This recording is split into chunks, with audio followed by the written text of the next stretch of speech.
हमारा विषय praise the Lord. हम लोग आनंदित हैं फिलिपियों को अद्भुत है। फिलिपियों को प्रभु में सदा आनंदित हो, आनंदित हो। उसमें से मेरा कहते हैं दिनों से मैं थोड़ा बीमार चल रहा हूँ। मेरे लिए बात 10 मिनट अच्छी तरह बोलूँ। पास्टर ने कहा है कि आप हो सके 5 या 10 मिनट बोलूँ। भाई प्रार्थना करते हैं। धन्यवाद परमेश्वर इस दिन के लिए, इस समय के लिए, हम सबके जीवन में आपकी उपस्थिति में धन्यवाद मांगते हैं परमेश्वर। प्रभु यीशु इस छोटी सी हमारी परीक्षा के लिए धन्यवाद मांगते हैं परमेश्वर, जो आपने हमें लोग दिए हैं आराधना स्तुति करने के लिए, संगति करने के लिए परमेश्वर। आज जो भी वचन प्रचार हो परमेश्वर, आपकी महिमा हो, आपकी दया और परमेश्वर सब प्रभु में आनंदित रहे। प्रभु में अंश अंतर करते जाने से बने रहे। प्रभु यीशु मसीह के नाम से मांगते हैं, आमीन।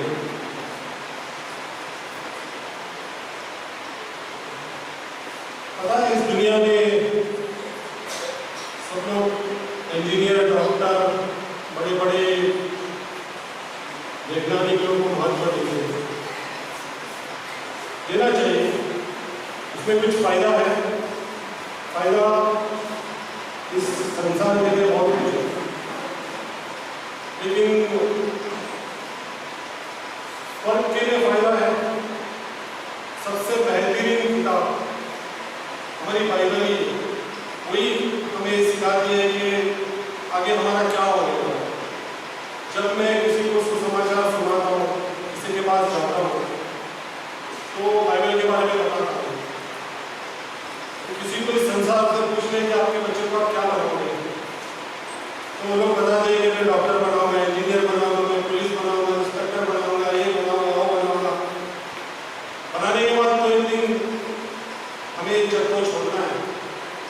लेकिन जिस किताब में जो लिखा है ये जग छोड़ने के पहले जो वेन्यू है वो बाइबल में ही है और कहीं भी नहीं है। डॉक्टर भी बोल देता है आदमी अगर एकदम एंड स्टेज पे हो तो इसको तो अभी गॉड ही बचा सकता है, वही है। लेकिन बाइबल बताता है इसके बाद भी हम अनंत जीवन जिएंगे। इसके बारे में कोई नहीं बताता। कोई बताता है? नहीं बताता। डॉक्टर को भी पता नहीं।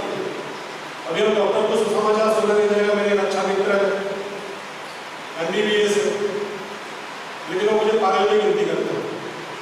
मतलब काम धंधा छोड़ के ये सब कुछ कर रहा है। लेकिन हमें पता है कि हम क्या कर रहे हैं। उसे ये नहीं पता कि हम में वो नाश होने वाले हैं। मेरे खुद के मामा, मेरे मौसी, मेरे लोग हैं जो बहुत पढ़े लिखे हैं, लेकिन वो मुझे कुछ नहीं गिनती करता। लेकिन उनको ये पता नहीं है कि आगे आज मेरा 50 के ऊपर एज है, आने वाले दिनों में जाऊंगा तो मुझे पता है मैं कहाँ जाऊंगा। लेकिन उनको पता नहीं है वो भी आज नहीं तो कल जाने वाले हैं, लेकिन कहाँ जाना है वो सबसे इम्पोर्टेंट है। तो हम लूका की किताब में जाएंगे। लूका में बहुत अच्छा 3 प्रभु यीशु मसीह ने हमें 3 कहानी के द्वारा समझाने की कोशिश की परमेश्वर के राज्य के बारे में। तो कितना अद्भुत है लूका की किताब। और 15 मुझे बहुत पसंद है वो किताब। इसके पहले लिखा है, पहली कहानी में खोए भेड़ के बारे में। एक आदमी की 100 भेड़ रहती है, उसमें से एक भेड़ खो जाती है और 99 को छोड़कर एक भेड़ को खोजने चला जाता है। वो एक भेड़ क्यों खो जाती है? वो अपनी मूर्खता की वजह से खो जाती है। कभी कभी हम मनुष्य भी वैसे ही होते हैं। हम कभी कभी थोड़ी अनबन हो गई तो जाना छोड़ देते हैं। किसी ने कुछ कह दिया, कुछ दोस्तों के साथ कुछ हो गया तो हम चर्च नहीं आते, हम परमेश्वर का संदेश नहीं सुनते, हम वचन नहीं पढ़ते, हम पूरे हफ्ते तक उसमें लागू नहीं करते परमेश्वर क्या कहना चाहता है। जब वो 99 से एक भेड़ हो जाते तो सिफर को मिलती है, चरवाहे को लेके आते हैं, कितना आनंद करते हैं और वो सभी के साथ आनंद मनाते हैं। आज हम बैठ के सब आनंद मना रहे हैं, इसलिए फिलिपी ऑफ वो बोलता है कि आनंदित हो, आनंद 2 बार बोलते हैं, कितना अद्भुत है। और सेकंड में एक औरत का, एक लेडीज का सिक्का खोला है, वो इतना खुश थी, इतना खुश दिया लेके खुश थी। कभी कभी हमारे जीवन में ऐसा होता है, हम छोटे थे तो कहीं गिर जाने का तो हम खुश थे, इधर मिलेगा उधर मिलेगा, बाद में कहीं जाके वो 2-3 दिन के बाद मिलता है तो हमें कितना खुशी मिलती है, तो महिला को भी कितनी खुशी मिलती है, तो अपनी सहेली को मिला के वो आनंद होती है। और तीसरा में हम देखते हैं कि उसका शीर्षक दिया है उड़ाऊ पुत्र दिया है, लेकिन उड़ाऊ पुत्र की जगह वहां पर प्रेम करने वाला पिता का एक शीर्षक देना चाहिए, क्योंकि परमेश्वर हमेशा हमें प्रेम करता है, लेकिन हम क्या बोलते हैं, उनको लाइटली ले लेते हैं अपने जीवन में, सब चलता है। हम चाहे कितना भी पाप कर ले तो परमेश्वर भी हमें बुलाता है प्यार करने के लिए, लेकिन हम इतने क्या बोलते हैं, इंसान ऐसी चाहती है इजराइल जैसे कि सुनने वाली नहीं है। मूसा ने 20 लाख इजराइल में 40 साल अगुवाई की, तो हमेशा परमेश्वर के पास जाने का, मोरिया पहाड़ पर जाने का, हर एक पहाड़ पर तो प्रार्थना करने का, परमेश्वर से पूछने का, और परमेश्वर उसको अगुवाई करेगा।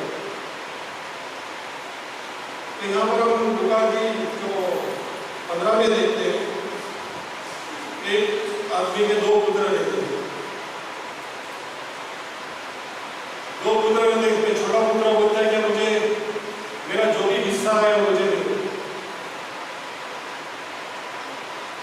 पिताजी उसका हिस्सा उसको दे देता है।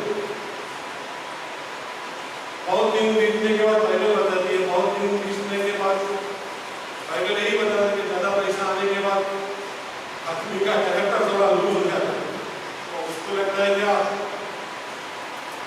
मैं पैसा क्या करूँगा क्या नहीं करूँगा। कभी कभी हमारे जीवन में भी ऐसा होता है, क्या मैं खुद का भी एग्जाम्पल लेता हूँ कि ज्यादा पैसा आया तो मैं क्या करूँगा। शैतान हमें ना पकड़ लेता है और उसकी योजना में हमें यूज करना चाहता है, वैसे वो उड़ाऊ पुत्र को भी शैतान यूज करना चाहता है और वहां से उसको दूर देश में दिया, और दूर देश में उसको बहुत सारे मित्र मिल जाते हैं, मौज मस्ती करता है और बादशाह को औरत भी मिल जाते हैं, वहां भी बहुत मौज मस्ती करता है, ऐश करता है। थोड़े दिन के बाद उस देश में अकाल पड़ता है।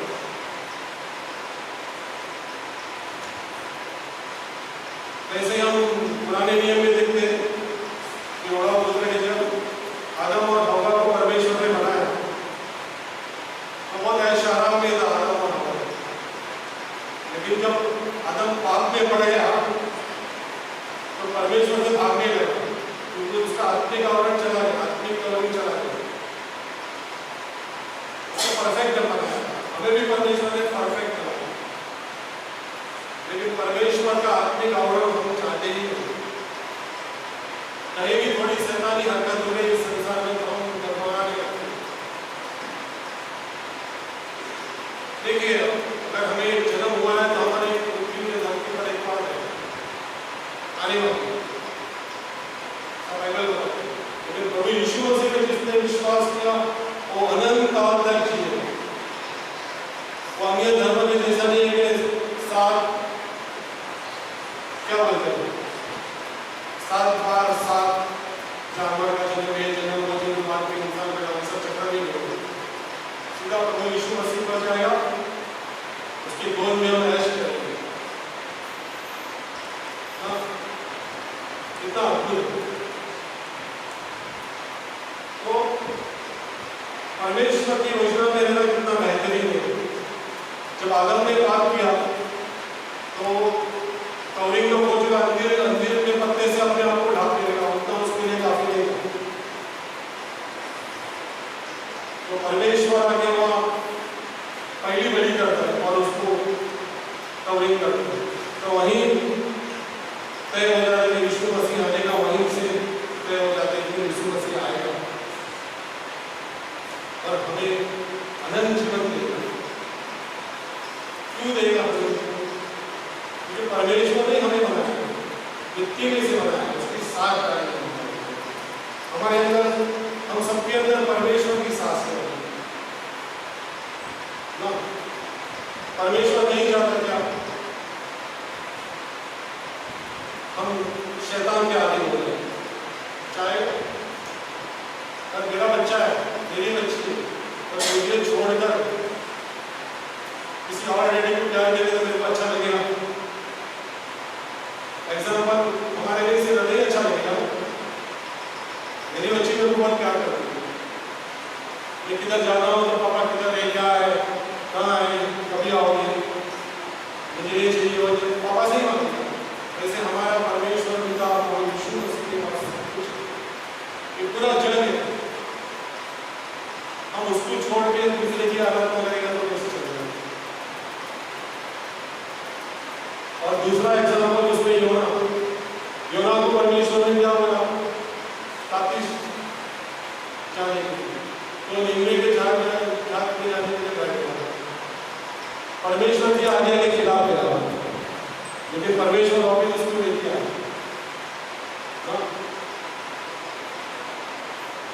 और वहां जाकर उसने कितने लोगों को उद्धार किया। इस संसार की मोह माया को हमेशा शैतान हमें आकर्षित करे, हमें चुरा लेना चाहिए। मैं लास्ट वीक से बीमार हूँ, मैं करसोड़ नहीं जा रहा हूँ, तो करसोड़ से फोन आ गए। आज सवेरे भी फोन आया था कि आप आओगे नहीं आओगे, मैंने कहा नेक्स्ट वीक आ गया। इसमें थोड़ा दिमाग किसी नहीं आ रहा था, क्योंकि जब संगति टूटती है ना, तब शैतान अपना हमला करना शुरू कर देता है। और शैतान का हमला ऐसा होता है, क्या वो एक नहीं 4-5 को साथ में लेके जाए।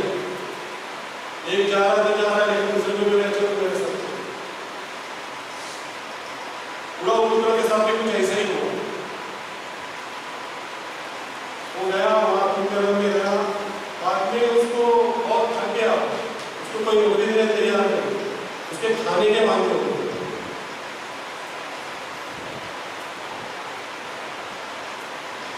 बाद में वही देश में आदमी के पास उसको खेत में सुअर चराने का काम मिला, और जो सुअर खाते वही इसको खाना था। तभी उसके पिता की याद आती है कि मेरे पिता के घर में जो नौकर लोग हैं उसको भी 2 वक्त की रोटी से ज्यादा रोटी मिलती है। और तभी हम तय करते हैं कि मैं मेरे पिता के पास जाऊंगा और पिता को कहूंगा कि मुझे अपने यहाँ नौकर का काम दे दे, दास का काम दे दे, जो बोले मैं आपको वहां में करूंगा। और वहां उसका पिता रोज सवेरे से शाम तक उसका इंतजार करता है। पिता का चित्र कितना अद्भुत है, प्यार करने वाला पिता। ये देखिए, जिसने भी बाइबल पर विश्वास किया है, वचन पर विश्वास किया है, तो कभी वो गिरेगा नहीं, कभी 7 बार गिरेगा और माफी मांगकर 7 बार गिरेगा, ऐसा बाइबल बताता है। हम पूरे संसार को जीत लिया और अपने प्राण के नाश हो गया, क्या फायदा है? कुछ फायदा है? हाय हाय हाय, सवेरे उठा हाय, शाम तक हाय हाय। परमेश्वर में संतुष्टि ये बहुत जरूरी है, और परमेश्वर हमेशा संतुष्ट करता है। हम यहाँ जितने बैठे हैं, सबके जीवन में कुछ न कुछ ऐसा हुआ होगा जिसके वजह से आता है।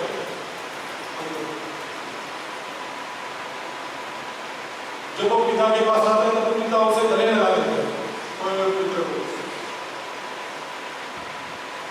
पुत्र बहुत होता है और उसके लिए नया, उसके लिए ड्रेस पाला मंगाता है, रोटी मंगाता है, छुटा मंगाता है और पाला बछड़ा काटता है।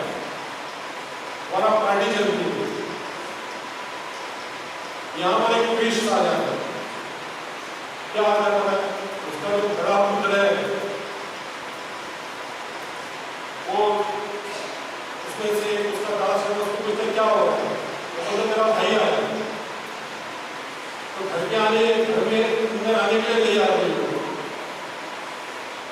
तो पिताजी जाके उसको बुलाने जाते, तो बोलते पिताजी मैं आपके साथ था, आप जो बोला मैंने सब कुछ किया, सब कुछ किया, आपने जो बोला मैंने सब कुछ किया, लेकिन आपने मेरे लिए कभी मुर्गी के बकरी का बच्चा तक नहीं काटा। तो पिताजी क्या बोलता है, बेटा जो सब कुछ मेरा है और तेरा ही जो है, यहाँ पर है, यहाँ पर क्या देखते हैं,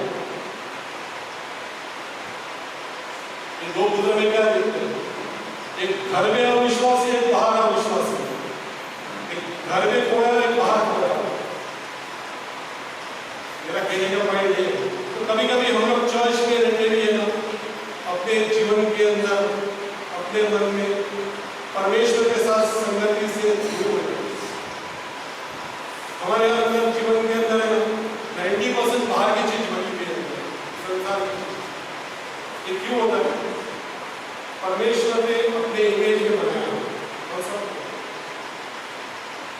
जब आदम ने पाप किया तो पाप हमारे शरीर में आ गया, तो पाप को निकालने के लिए हमें संगति की जरूरत है, वचन की जरूरत है, प्रार्थना की जरूरत है, बाइबल की जरूरत है, ना कि किसी को नीचा दिखाने की जरूरत है। हम सब विश्वासी भाई बहन, हम सब हमें एकता में आगे बढ़ना है। कोई किसी भाई के विरुद्ध कुछ बोल दे रहे तो हम वहां पर, मैं भी आएगा इसमें घुसर चालू हो जाती है, धीरे चल जाना संगति करना। लेकिन एक भाई या बहन एक दूसरे को परमेश्वर में बढ़ाने के लिए प्रोत्साहन नहीं करते, हम सबसे पाप हो जाते हैं। मेरे से भी हो सकता है, किसी से भी हो सकता है। पास्टर रोशन कहते हैं कि पास्टर लोग भी गिर सकते, हमारे जीजीएफ के बड़े से बड़े पास्टर मैंने 25 साल में गए गिरे, अभी चर्च में नहीं। क्यों नहीं है? क्यों? उनको आत्मिक आवरण नहीं चाहिए, उनको संसारिक आवरण चाहिए, संसारिक महोत्सव चाहिए। एक अच्छा मेरा मित्र था, जब मैं नया नया आता था, जीजीएफ की बात कर रहा हूँ, मुझे अच्छा प्रोत्साहन देने का, उसने अमेरिकन वाइफ की, उसका आँख थे ना इस्लाई कलर की था, और हमारा इंडियन था, कलर भी थोड़ा डार्क था, लेकिन वो दिन मैं इंडिया में आके रहूँगी, इंडिया में 1 साल रहे, बाद में मैं चाहूँगी वो इसके साथ चला, लेकिन वहाँ जाने के बाद वो जीजीएफ में नहीं है, अभी वो बड़ी हो।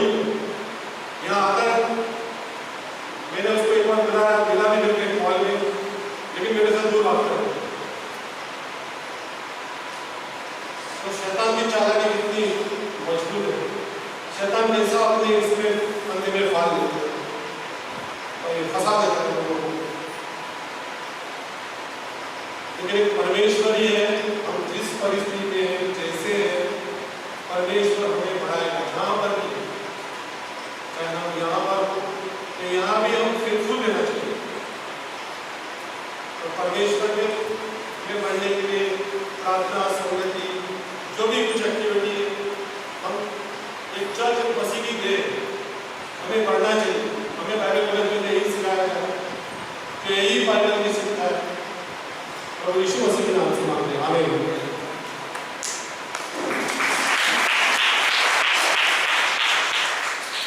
यस, क्या आप सभी लोग हैं यहाँ पर?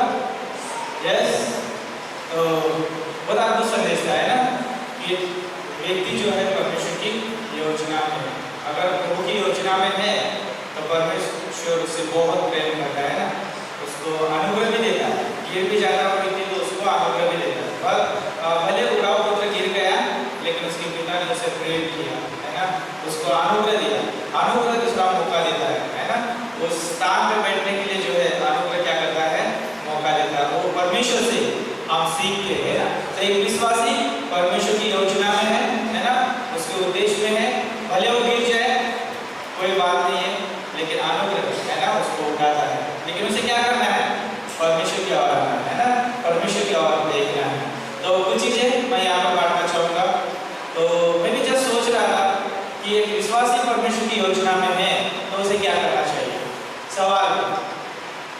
विश्वासी परमेश्वर की योजना में है, उद्देश्य में है, तो उसे क्या करना चाहिए? उसे जो है परमेश्वर पे भरोसा रखना चाहिए, है ना? परमेश्वर के ऊपर उसको विश्वास रखना चाहिए। तो एक में कहा घटना जो बाइबल में है वो मैं आपको बताना चाहूँगा। मत्ती की किताब उसका 8 अध्याय और 23 पंक्ति से लेकर 27 पंक्ति आप निकाल सकते हैं वहाँ पर जो है पढ़ने के लिए।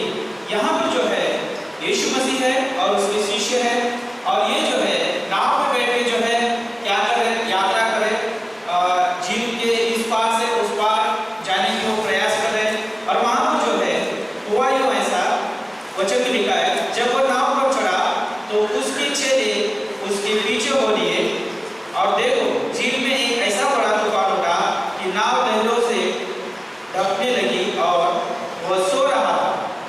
तब उन्होंने पास आकर उसे जगाया और कहा, हे प्रभु, हमें बचा, हम नाश हुए जाते हैं। उसने उनसे कहा, हे अल्पविश्वासियों, क्यों डरते हो? तब उसने उठकर आंधी और पानी को डांटा और सब शांत हो गया। और एक पंक्ति पढ़ते हैं पुराने नियम में, निर्गमन की किताब उसका 14 अध्याय उसकी 14 पंक्ति यहाँ पर होती है, यहोवा आप ही तुम्हारे लिए लड़ेगा, इसलिए तुम चुपचाप रहो। क्या बताया यहाँ पर? यहोवा आपके लिए खुद लड़ेगा, हमें क्या करना है? चुपचाप रहना। एक प्रार्थना करते हैं। प्रभु आप धन्यवाद देते हैं, आपकी स्तुति करते हैं, आपकी प्रशंसा करते हैं। प्रभु ये वचन आपका है, लोग आपके, दास आपका है। प्रभु आप अपने लोगों से बात करें परमेश्वर।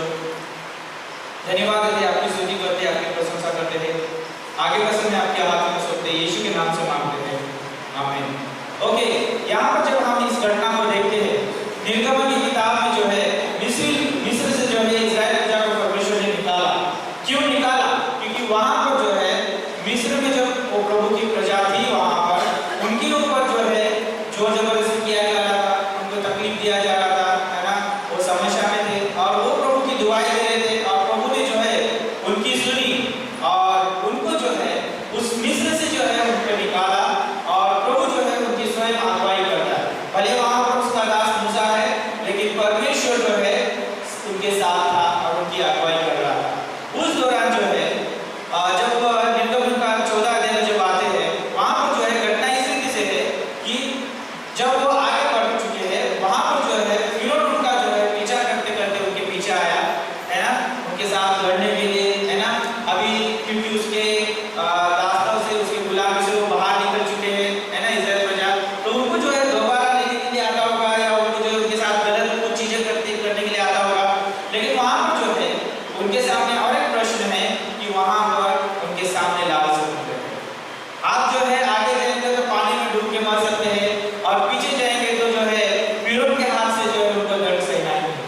तो आप जो उनके पास बड़ा प्रश्न है और उनके पास बड़ी समस्या है। कई बार जो है हमारे पास भी ऐसे होता है, एक विश्वास होने के नाते जो है जब हम परमेश्वर की ओर से नजर हटाते हैं, हम अपनी परिस्थितियों में, हम अपने जीवन में देखते हैं, तो हम ऐसे प्रश्नों से उलझित हो जाते हैं। तो उन्होंने जो है उस इस्राएल प्रजा ने परमेश्वर की ओर से नजर हटा दी। परमेश्वर की जो है उन बातों को, उनके जो भी उसने जो उनके जीवन में किए थे विश्व से निकालने के लिए, है ना, वो सारी चीजों को भूल गए एक क्षण में, क्योंकि उनके सामने जो है प्रश्न पड़ा हुआ है और वो जो है परमेश्वर के ऊपर जो है अविश्वास, है ना, अविश्वास करते हैं। परमेश्वर चाहता है कि हम हर एक परिस्थिति में, चाहे वो छोटी हो चाहे बड़ी हो, हम उसके ऊपर निर्भर रहें, हम उसके ऊपर भरोसा रखें, हम उसके ऊपर जो है विश्वास रखें।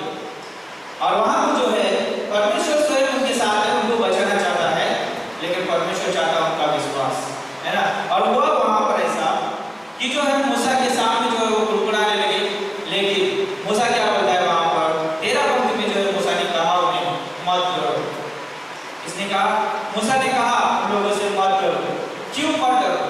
क्योंकि मूसा परमेश्वर के ऊपर भरोसा रखता था, है ना। मूसा परमेश्वर के ऊपर निर्भर था, ना कि उसके खुद के स्वयं के ऊपर वो निर्भर नहीं था, लेकिन वो परमेश्वर के ऊपर निर्भर था। क्यों वो परमेश्वर के ऊपर निर्भर था? क्योंकि वो परमेश्वर को बहुत अच्छी तरह से जानता है कि परमेश्वर कितना प्रेम करने वाला है, परमेश्वर कितना अनुग्रह देने वाला है। वो परमेश्वर हमसे प्रेम करता है, वो परमेश्वर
उनका विश्वास कहाँ पर कमजोर हो चुका है ना, वो विश्वास में जो है वो धीमे हो चुके थे, विश्वास में जो है वो गिर गए थे।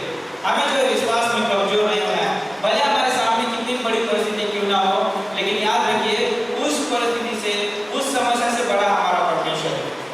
ओके, तो यहाँ पर जो है यीशु मसीह जो है उनके जीवन में जो है शांति लेके आए। सिर्फ वो तूफान के साथ परमेश्वर की शांति लेके नहीं आए तूफान की, लेकिन उनके मन में भी जो तूफान होता था नाश का, है ना, जो डर चुके थे उसमें परमेश्वर शांति लेके आया। कहने का मतलब ये है कि हम परमेश्वर की योजना में, उसके चेले परमेश्वर की योजना में थे, उसके शिष्य जो थे परमेश्वर के उद्देश्य में थे और स्वयं उनके साथ था, है ना। तो हमेशा परमेश्वर हमारे साथ होता है, उसकी योजना, उसके जो उद्देश्य उसका वो हमारे साथ है, उसके वायदे हमारे साथ है, हमें डरना नहीं। उसने कहा मत डरो, है ना, उसका एक वायदा है। तो हमारे जीवन में हो सके बहुत बार कठिनाई आ सकती है ना, बहुत सारी चीजों का हम सामना कर सकते हैं, लेकिन याद रखिए उस स्थिति में हम किसकी तरफ देखते हैं? क्या हमारी परिस्थितियों की तरफ देखते हैं या हम परमेश्वर की तरफ देखते हैं? जिसने भी परमेश्वर की तरफ देखा अपने कठिन समय में, उसने वहां पर विजय प्राप्त किया है। तो आज हमारे जीवन में भी ऐसी स्थिति आ सकती है, यदि हम परमेश्वर की ओर देखते हैं तो हमारे पास जो है उस परिस्थिति के ऊपर जो है विजय पाते हैं हम। और एक घटना मैं बताना चाहूंगा, दानियेल की किताब आपने बहुत बार पढ़ा होगा, उसमें जो है जो 3 इब्री पुरुष है उनके बारे में आपने बहुत बार पढ़ा होगा, लेकिन वहां पर जो मैं सोच रहा था, उनके पास कुछ चीजें थी जो खास चीजें थी, और वो परमेश्वर हमारे जीवन में भी वो चीजें चाहता है। उनके पास क्या चीजें थी? उनके पास सबसे पहली बात ये थी कि उनके नजर में सबसे पहले स्थान पे परमेश्वर था। वो था परमेश्वर था। आज परमेश्वर वही चाहता है कि हमारे जीवन में, हमारे विचारों में, हमारे ख्यालों में, हमारी योजना में, सारी चीजों में वो हमारे प्रथम स्थान पे रहना चाहता है। यदि हमारे वो स्थान में यीशु मसीह है, परमेश्वर है प्रथम स्थान पे, तो चाहे कितनी भी परिस्थितियां खराब हो तो हमारी नजरें हटेगी नहीं उसके ऊपर से, क्योंकि हम उसकी तरफ देख रहे हैं। हमारी नजरें जो है यीशु मसीह परमेश्वर के ऊपर रहेगी, है ना। तो वहां पर जो है वो तीनों लोगों की जो है नजरें जो थी परमेश्वर की ओर, परमेश्वर के ऊपर, उनके जीवन में प्रथम स्थान पे वो परमेश्वर था। और अगर हम दूसरी बात उनके जीवन में देखेंगे, उनके पास उद्देश्य था। क्या उद्देश्य था? कि हमें उस मूर्ति के सामने झुकना नहीं है, हमें किसके सामने जब झुकना है? जीवित परमेश्वर के सामने, है ना। जो परमेश्वर जिन्हें, जो इस्राएल प्रजा को जो है मिस्र में से निकाला, उस परमेश्वर की आराधना करते थे, और वो उनके जीवन में प्रथम स्थान पे था। उनके पास एक उद्देश्य था उस मूर्ति के सामने झुकना नहीं, और तीनों का उद्देश्य एक था, और उनके पास एकता थी, एक मन था, एक विचार के थे।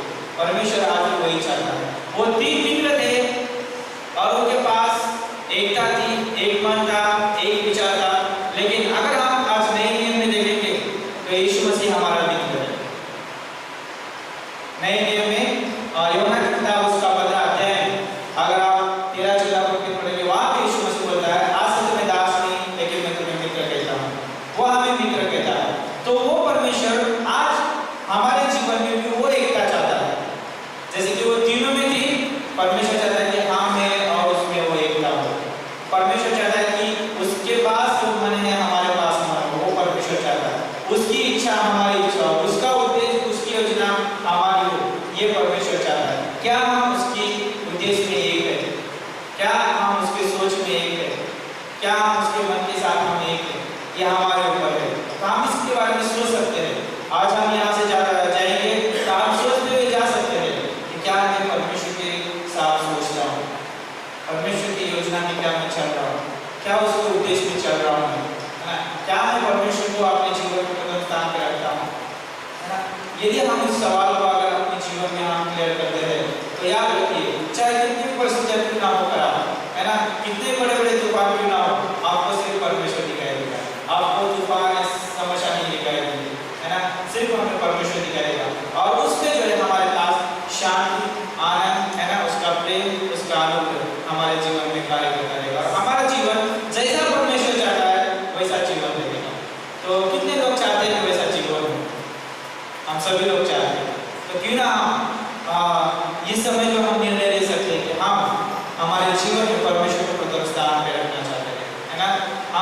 उसके साथ, उसकी योजना में, उसके उद्देश्य में, है ना, उसके साथ एक होना चाहिए, है ना। यदि हम इस स्थिति से होते हैं, परमेश्वर हमारे लिए जो है हर एक स्तर के जो है जैसे हमें कितने भी कठिन क्यों ना हो, हमारे लिए हमेशा वो शांति का परमेश्वर है ना, आनंद का परमेश्वर। तो आइए इस समय प्रार्थना करते हैं और हम प्रभु को जो है अपने आप को सौंप देते हैं। प्रभु हम धन्यवाद देते हैं गॉड, आपकी स्तुति आपकी प्रशंसा करते हैं प्रभु, क्योंकि परमेश्वर हम मनुष्य है, हमें अनुभव की आवश्यकता होती है प्रभु, आपके प्रेम की आवश्यकता होती है गॉड। इसलिए प्रभु आपका वचन कहता है कि वचन का 24 में चाहे धर्मी 7 बार गिरे तो भी 7 बार वो खड़ा होगा। और कि प्रभु आपका अनुग्रह हमें चलने के लिए मदद करता है और प्रभु आपका अनुग्रह हमें उठाता भी है और प्रभु आपका अनुग्रह हमें आपके महिमा और नजरों में प्रभु ऊंचाई पे बिठाता है परमेश्वर। धन्यवाद देते हैं आपके प्रेम के लिए, आपके अनुग्रह के लिए प्रभु। हम धन्यवाद देते हैं गॉड कि हम आपकी योजना में हैं, आपके उद्देश्य में हैं, इसलिए प्रभु हम कभी मिट नहीं पाएंगे परमेश्वर। हम सर्वदा के लिए प्रभु आपके साथ है परमेश्वर, क्योंकि हम आपके पुत्र यीशु मसीह में विश्वास करते हैं, उसके द्वारा हमें अनंत जीवन मिला है और प्रभु हम आपके हाथ में सुरक्षित है गॉड। धन्यवाद देते परमेश्वर, क्योंकि आपका वचन कहता है कि आपके प्रेम से हमें कोई अलग नहीं कर सकता है। ये सच है परमेश्वर, आपके प्रेम से हमें कोई अलग नहीं कर सकता है। इसलिए हम प्रभु हम एक आनंद का जीवन बिता सकते हैं परमेश्वर, शांति का जीवन बिता सकते हैं परमेश्वर। इसलिए प्रभु आप हमें प्रभु आपके सामर्थ्य से भरना, आपके प्रभु विश्वास से भरना, आपके प्रभु सोच विचार से भरना परमेश्वर, और आपके जो आपका मन है परमेश्वर उसे हमें भरना परमेश्वर। धन्यवाद देते गॉड, हमारे विचारों को दिन प्रतिदिन प्रभु नया और ताजा करना परमेश्वर, आपके साथ सोचने के लिए, आपके साथ चलने के लिए, आपके साथ बैठने के लिए प्रभु हमें सहायता और मदद करना प्रभु। धन्यवाद देते इस कलीसिया को आपके हाथों में सौंपते हैं गॉड, इस कलीसिया की तमाम प्रभु यीशु मसीह आत्मिक जरूरतों को आप पूरी करना।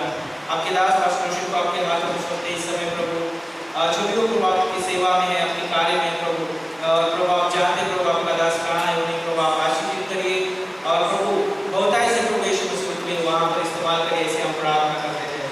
धन्यवाद देते आपकी स्तुति आपकी प्रशंसा करते हैं, आज की शाम आपके हाथों में सौंपते हैं और यीशु मसीह के नाम से हम मांगते हैं, आमीन। और क्या अंतिम गीत होगा?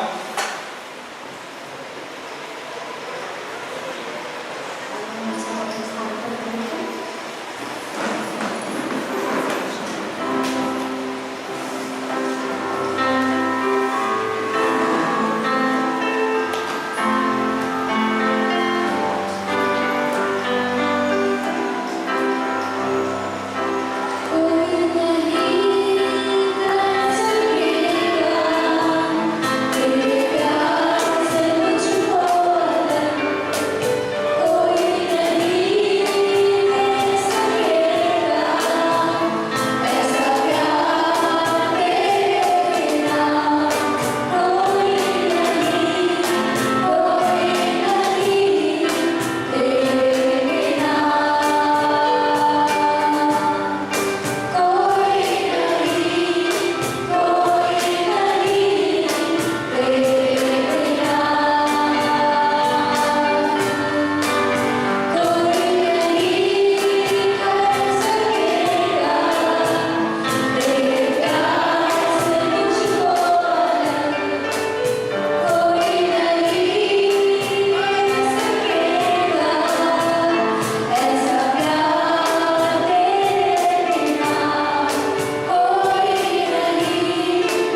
दोनों संदेशों के लिए हम हफ्ते भर के लिए मनन कर सकते हैं और परमेश्वर से बातें कर सकते हैं।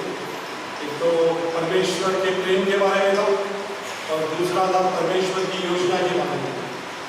और वचन ही हमें संभाल सकता है, प्रार्थना ही संभाल सकता है, संगति ही संभाल सकता है। और सब कुछ परमेश्वर के अधीन में दे दो और परमेश्वर के साथ, वचन के साथ और संदेश के साथ मनन आइए प्रार्थना करें। धन्यवाद परमेश्वर के साथ। परमेश्वर आज के दिन के लिए, समय के लिए, हम सबके जीवन में आपकी उपस्थिति के लिए और प्रभु यीशु हमारे द्वारा हमसे आपने बातें की वचन के द्वारा, इसके लिए पूरा बनाओगे। सभी परिवारों को संभालना, कलीसिया के लोगों को जैसे संभाल के लेके आना, पास्टर और उनके परिवार को संभालना, सभी को आपके हाथों में रखते हैं। प्रभु यीशु मसीह के नाम से मांगते हैं, आमीन।